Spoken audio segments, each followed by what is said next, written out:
Now, Albemarle County Police and NTSB were not really willing to commit to any fatalities or anything beyond what we are hearing. Now, again, that press conference will be right around 8 o'clock. And we're live here at Emancipation Park, where since this morning, the city's Parks and Rec Department has been setting up these barricades, and they currently are all surrounding the Lee statue. That's right, Sefe, you can see the Paramount Theater behind me. It is quiet. There is nobody standing in front of the theater at the moment, and it is a much different scene compared to if you went to vote this morning, where people had to brave very heavy rainfall. But if you take a look behind me now, well, it is dry and it continues to be a steady stream of people. With me right now is Antonio Rice from the Salvation Army. And Antonio, how exactly is the Salvation Army involved in Wahoo Stocking? The press conference just finished up just moments ago, and now a few of the most key takeaways from what they said. Whether it be a drought one year or flooding rains the next, weather can have a huge impact on growing Christmas trees here in Central Virginia. This is the 6th year for the Lock-In Festival down in Nelson County, and just like years prior, there promises to be new attractions for festival goers. Hamageddon is a beautiful piece of performance art. It was a great day in Central Virginia for Nimrod Rod Clark, age 92, a World War II veteran, to be sitting in this very seat and riding in a helicopter for the very first time. Well, I was in WW2, running helicopters in WW2. I never had the opportunity. There you go.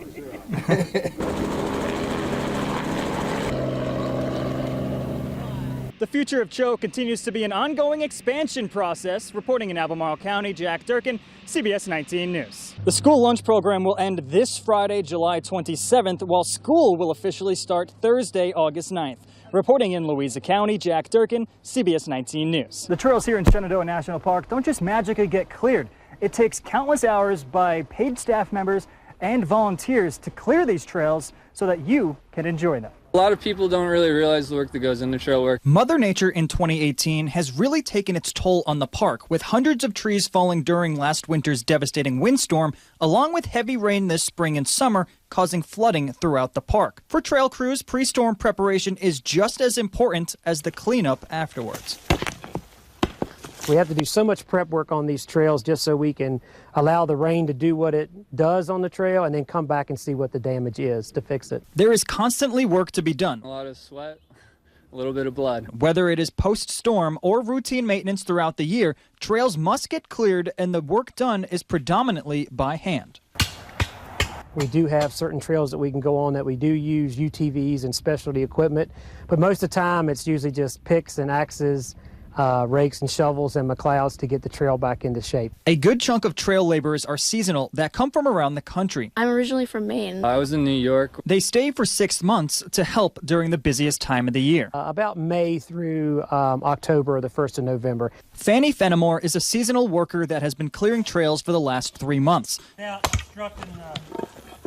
She says the hardest part of her job is actually the most fun. So we'll just hike through a trail and cut out sections of sometimes really large, 2-foot in diameter trees. It's really hard work, but sometimes it can be pretty exciting, and there's, technical stuff that you have to figure out with it. Another seasonal worker here for the last 3 months is Addison Goff. He says there is never a dull day while working for the park. To most people, our average day is not boring at all. Even when it's raining too hard to go out on the trails, there is always prep work to be done. Tool maintenance is an interesting component here. They put me in charge of hand tools this year.